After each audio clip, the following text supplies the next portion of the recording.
Hello, I'm John Grom, and welcome to our 261st Right and Left Discussion Forum. We hold our televised discussions twice monthly to demonstrate the value of civil, productive, open-minded political dialogue. Today, our panel will discuss the current effort to combat waste, fraud, and abuse in our federal government. Leading off today is Bryan Laubaugh, president of R&B Financial Services.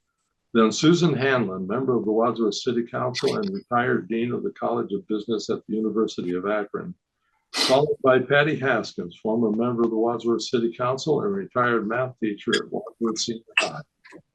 And our newest panelist, Mike Reese, who was on the team at Howard Hanna Real Estate and is on the board of directors of the the Wadsworth Chamber of Commerce. Welcome, Mike. Hi, welcome. I'm actually an ex-board member, but I was on the board for the chamber. Oh, okay. Well, I'm glad you straightened that out. Yeah. Okay.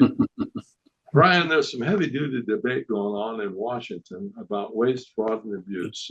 How serious is it, and does it really exist? Well, I think we can all agree that it does exist. It seems that we're in a pattern of, the old, kill the messenger. Don't look at the mess we're in, but, focus our efforts on who's pointing out the mess. I go back to the different groups that were put together. The Clinton-Gore administration put together a committee to ferret out waste in Medicare and Medicaid. They cited hundreds of millions of dollars. It seems like every administration has had some sort of a program or some sort of a committee to look at that. And unfortunately, we're in the I would call it the Trump-Elon derangement syndrome, that anything that Elon points out as being wasteful is automatically attacked as not being wasteful. And, he's just some crazy wealthiest man in the world that has, some sort of government interest or some sort of conflict that, it's just not right. We can't have that and all that kind of stuff.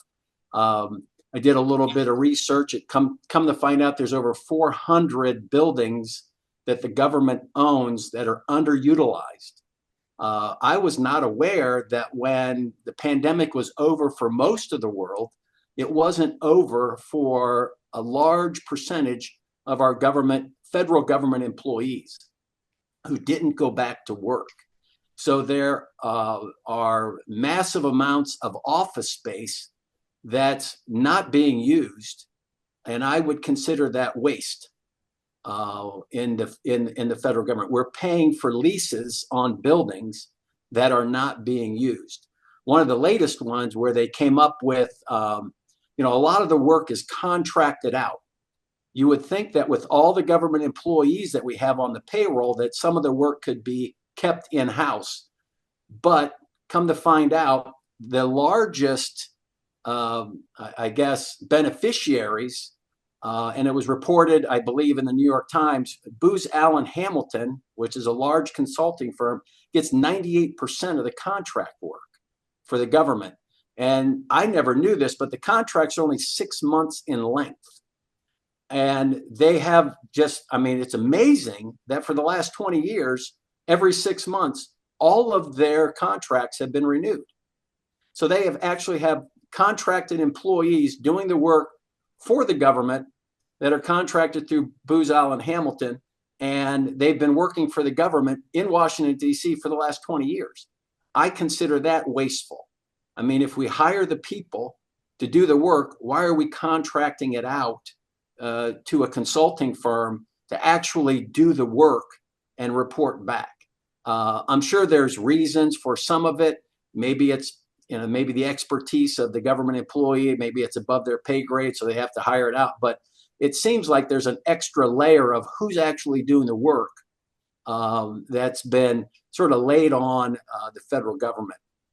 Some of the other ones that have been pointed out as far as Medicare, I think we have to agree that there's plenty of waste and abuse in the Medicaid system.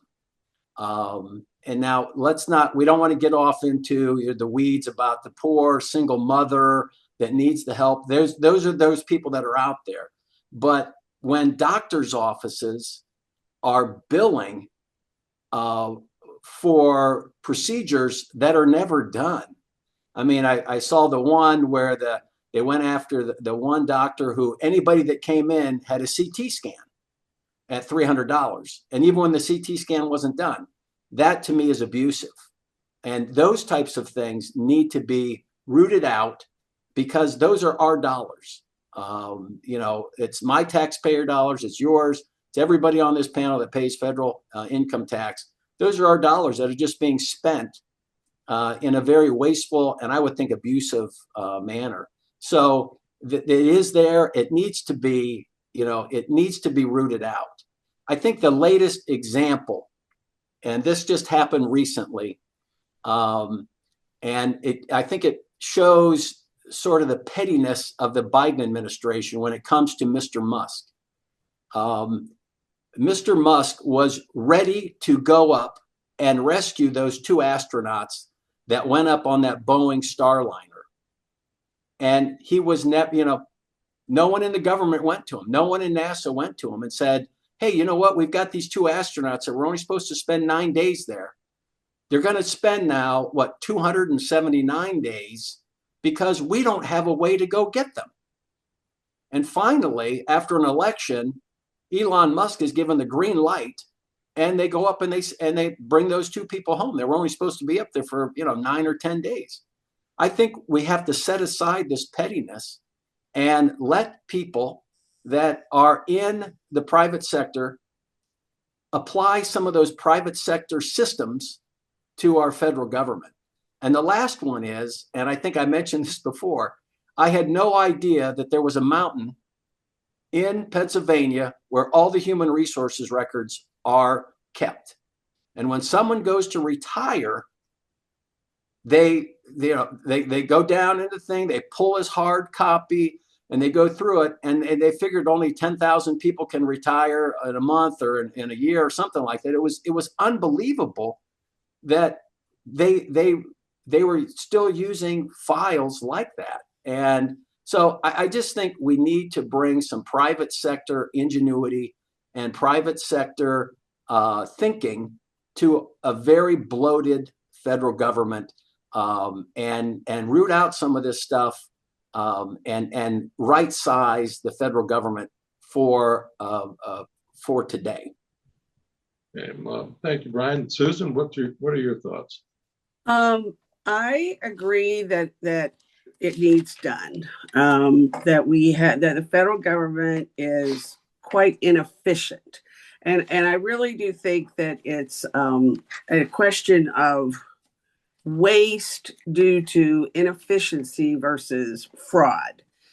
What I think is, so I'm not very optimistic that Elon Musk is actually going to accomplish much. He's not the person for that job. All he has done, but this is Trump. Trump wouldn't do it any other way. He's just a face. And so what we need a really good manager. You don't need this, crazy sunglasses, chainsaw kind of character. He's just a character. He's a leader. He's a visionary. He's not a manager. And the problem with the federal government is it's mismanaged. I mean, the government office of government accounting office, they put out a study just last year last fall, and they listed the 3 reasons why the 3 sources of the waste is mismanagement of assets. An example of that is there is one agency that they identified. They spent $35 million on software fines for unused licenses over multiple years because they didn't even know what they had. They didn't know who had licenses, what they were using them for, and when they needed renewed, or when they had redundancy, because they don't have, and this is what the government accounting office said, they don't have any asset management processes. They don't have asset management software. Elon Musk is not going to do, I mean, that's way too boring for him, right? Way too boring. And, you know, I just think it boils down to the federal government is just too darn big. And there's a point at which you just can't manage that size. And then, you know, another reason for the waste is they just ignore their own rules when they award contracts. And so they don't get, you know, they have rules, they just don't follow them. And the lack of oversight. So to me, that's just bad management. That's not a leadership problem. It's a management and you know, there's a cost to size. There is a benefit to size, but there's diminishing returns. And when you get too big that big is more expensive than the benefits that come from not, you know, from big and being able to do things on a certain scale. And then the other thing about fraud, we witnessed something. We went to Washington last week, and we sat in the House of Representatives gallery the day they were voting on that continuing resolution. And before that came up, we sat there for over an hour. First of all, there's nobody there. There's people talking. There's nobody listening. There's more staff people than there are Congress people there. So they had this one thing in our Congress. Oh, no, this wasn't the one that Max Miller spoke about. But they had a thing up where the legislation that authorized searching out and convicting people for COVID fraud is going to run out. Like, it was only for X amount of time. It's going to run out. The Republicans were up there saying we want to extend it because they said only 4% of the fraud has been found and collected, you know, or prosecuted. And the Democrats said no. And that's an example of what Bryan said about the pettiness. What we observed for over an hour, that all the Democrats wanted to talk about was Elon Musk. That's all they talked about. Everything they said, every argument they had against anything or for anything was about Elon Musk. And all the Republicans had to say was, we won. We won, so you have to do what we want. It was so, it was very discouraging. But, you know, when I was thinking about waste, I'm like, yeah, this is why it happens. It's just, you have this, you know, 400 some people in Congress, and literally at any point in time, there weren't more than 5 of them in that room. And they were, you know, they were proposing, they were getting things on the agenda. I know they just read this stuff into the record, but in today's day and age, just send it via email and put it in a database and everybody can read it. Why they do all this posturing? I mean, it's ridiculous. But yeah, I don't think Elon Musk is going to accomplish diddly squat. All he's doing is making people mad. He doesn't really know what he's doing. I'm not saying he's smart, but that's not smart. But that's not his skill set. You need a boring, you know, person who has been in middle management their entire lives to go in and fix this. Well, Susan, someday you'll tell us what you really. Patty, what are your thoughts? Well, to say that there's no waste or fraud or that we can't be a more efficiently run system is naive at best. I mean, I think we would all agree with that. We've heard for years about the nail and hammer at the Pentagon that costs, $2 million, that type of situation. The problem is, and I agree with Susan on this, is the way that it's being approached. And the fact that Elon Musk and Doge have been given the authority to actually go in with a chainsaw, which is he was seen using, rather than actually examining these organizations and these departments and looking for the waste and fraud. His approach is to simply cut, you've got to get rid of 10% of your people, period. Not looking at who is necessary, who is not necessary, what departments need to be cut, what budgets need to be brought down, and why. And unfortunately, this has led to some really catastrophic situations and cuts.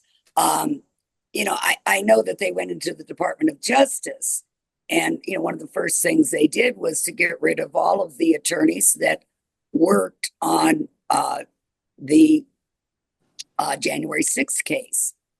Well, when you say that, you're upset about partisanship and lawfare and all of that, I mean, that is a prime example on the other side of doing it. Instead of, trying to keep experience within the Department of Justice and looking at, good people that are doing their job, they're simply saying, you don't share the same views as I, so therefore I'm going to get rid of you. Now, you have that option. There are more dangerous cases, though, when DOJ goes in and removes and cuts back on those individuals that are monitoring our nuclear power system, and then realizing the next day, oops, we shouldn't have done that, to walk into the FAA and say we're going to get rid of air traffic controllers, and ending up with a shouting match between Sean Duffy and Elon Musk over, how can you possibly get rid of these people? We're having crashes. We need more. We're short 3,000 to 4,000 air traffic controllers, and you want me to cut them back. This is not for the safety. A good example, and I hadn't known about this. There is a mount in Alaska, Mount Spur, and it is an active volcano. It last erupted in, I believe, 1992, which caused tremendous damage to the surrounding area. The reports from the National Weather Service over the past few months have been that this volcano is going to erupt again soon.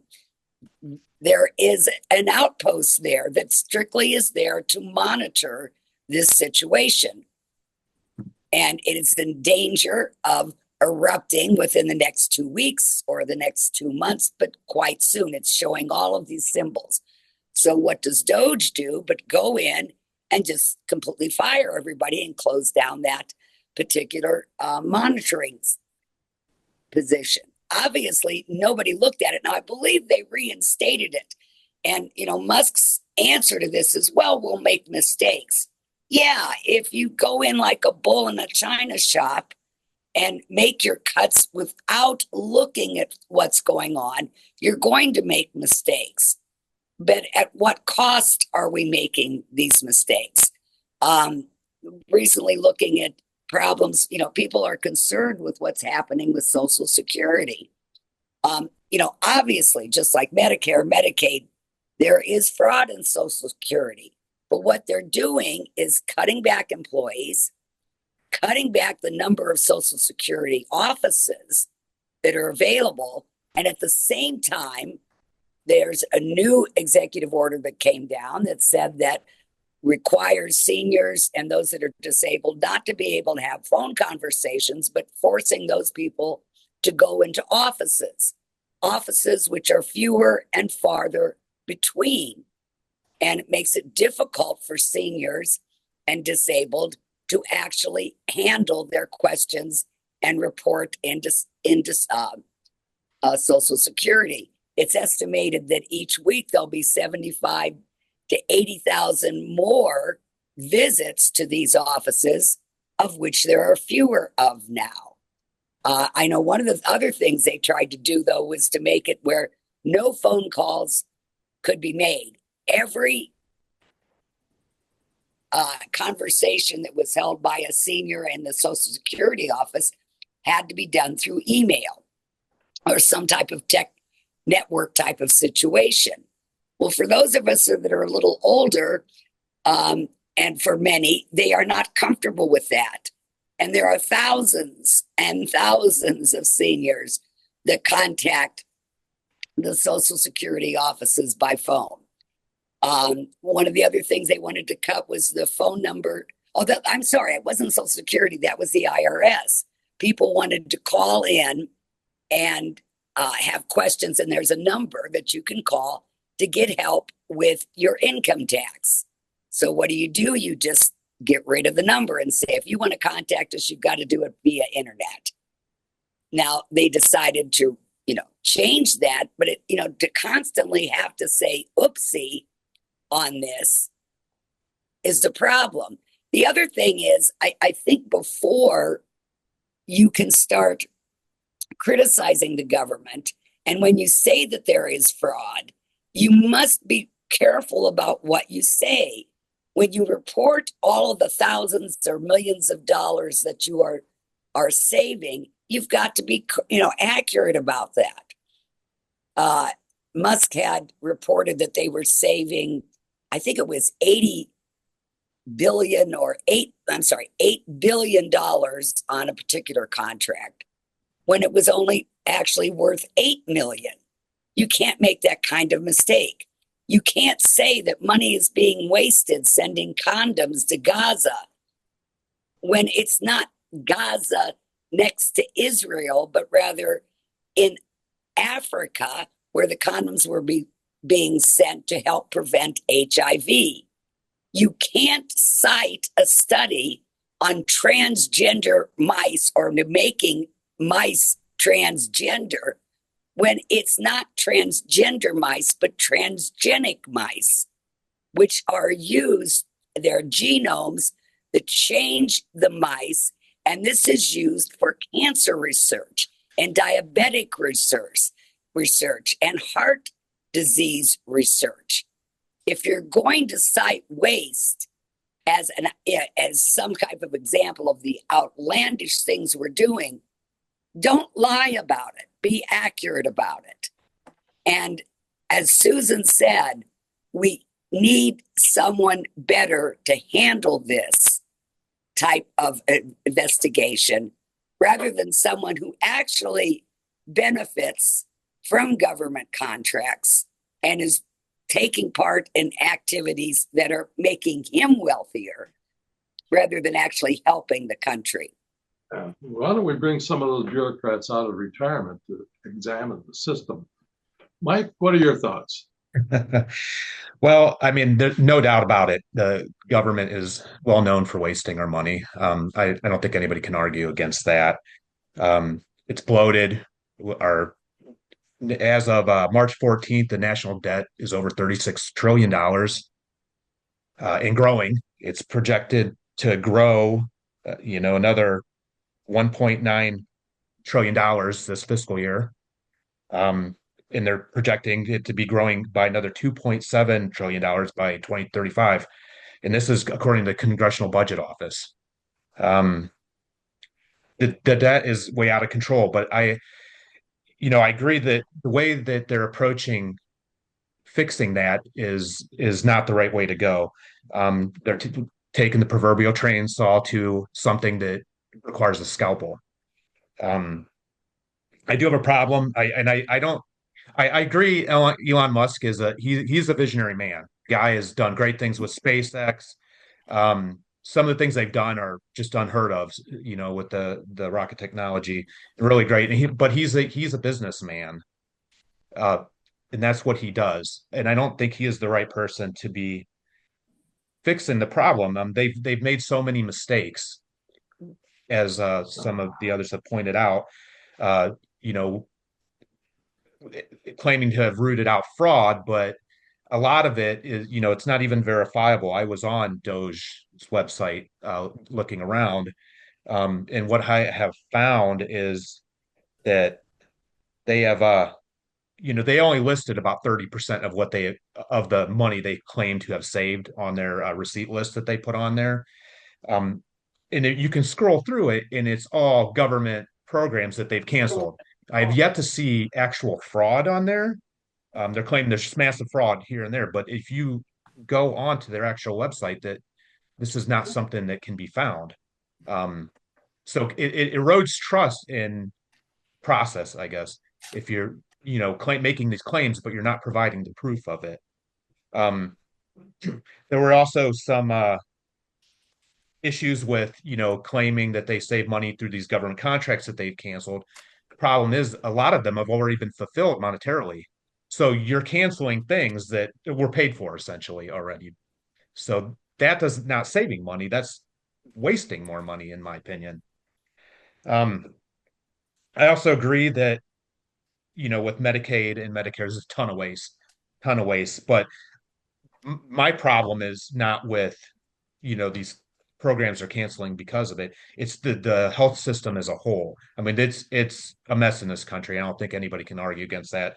And the problems are deeper than government waste. They're ingrained into that system. He's made a lot of mistakes, as Patty mentioned, with they fired a bunch of people and then later said, "Oops, we needed these people," and then now they're trying to reach them to hire them back immediately. As in the case with the people that worked on the nuclear stockpile, which is, I mean, that's a huge mistake. And these aren't mistakes that we should be making. You can't go in there with a group of a few college interns and you're not going to fix the government that way. Yeah, you can axe a bunch of stuff, but that's what they're doing. They're just axing across the board. They're not looking at, oh, is this important? Before we cut it, they're just saying, okay, this looks unimportant on paper. Get rid of it. And then, then you're going back there and having to try to find these people that you just fired because whoops, we needed them. And I think that's a huge problem.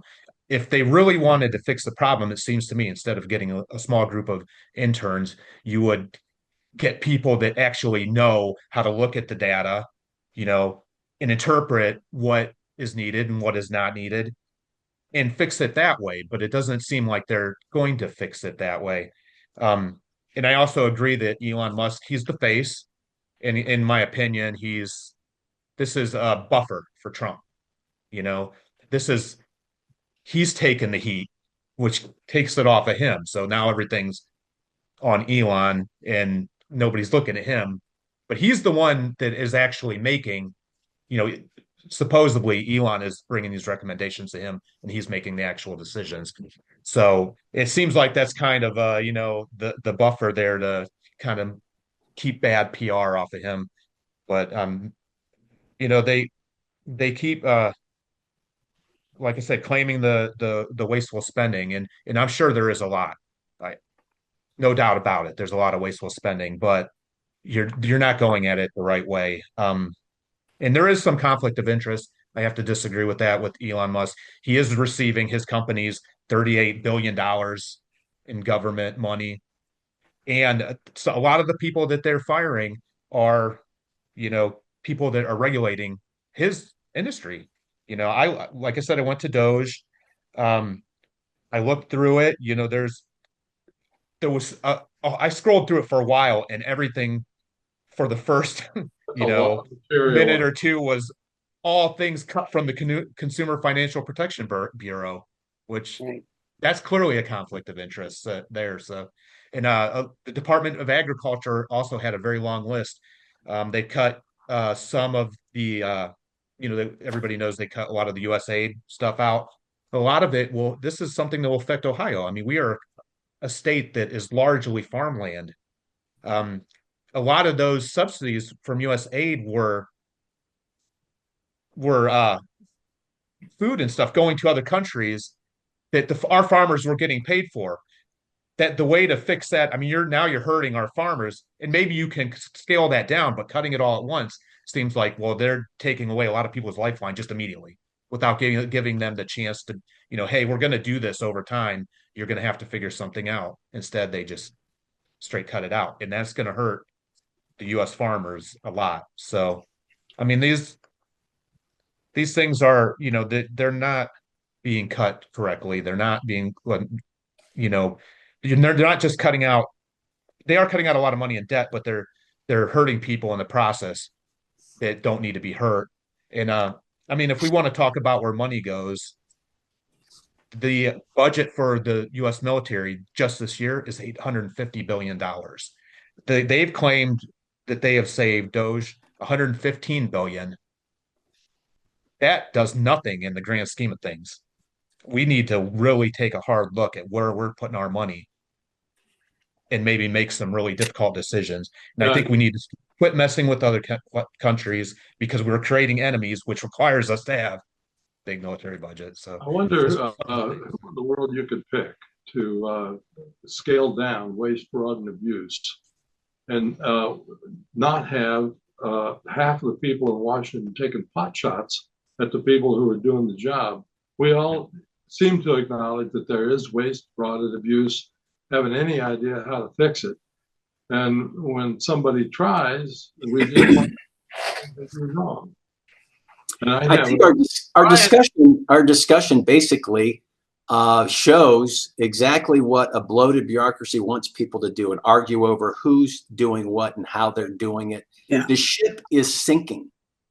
We don't have a bilge pump big enough to keep our ship afloat. And we just talk about rearranging the deck chairs and how it's done and all that kind of stuff. I mean, we're close to going into a debt spiral, which Ray Dalio writes about just recently, that we're borrowing money to pay the interest on our debt. And when you're doing that, even if you're a consumer or an individual, a business, you have basically one foot in the grave, because you cannot spend your way out of this particular type of problem. And that's the problem that we're faced with, is that we are now faced with, and it's not 10 years, it's not 20 years, it's not our kids, it's us now, that if we don't do something now, we're belly up.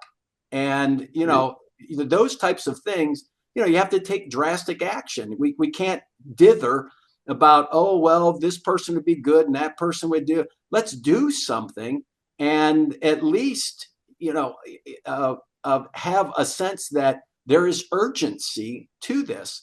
You know, to put it back on the government, they're not gonna cut anything. They're gonna add people. You know, when they talk about cuts, they didn't get the 10%, they only got the 7% increase in their budget. So they got cut, and they go through this drama queen thing that, oh my gosh, we can't, you know, the head count continues to bloat. The budget continues to go, and we try to kick the can down the road. The can's not getting kicked down the road. We don't have the time, and that's the issue, is time. We don't have the time to sit here and dither. Speaking of time, we're out of it now. There you go. It was a very good program, and thank you so much.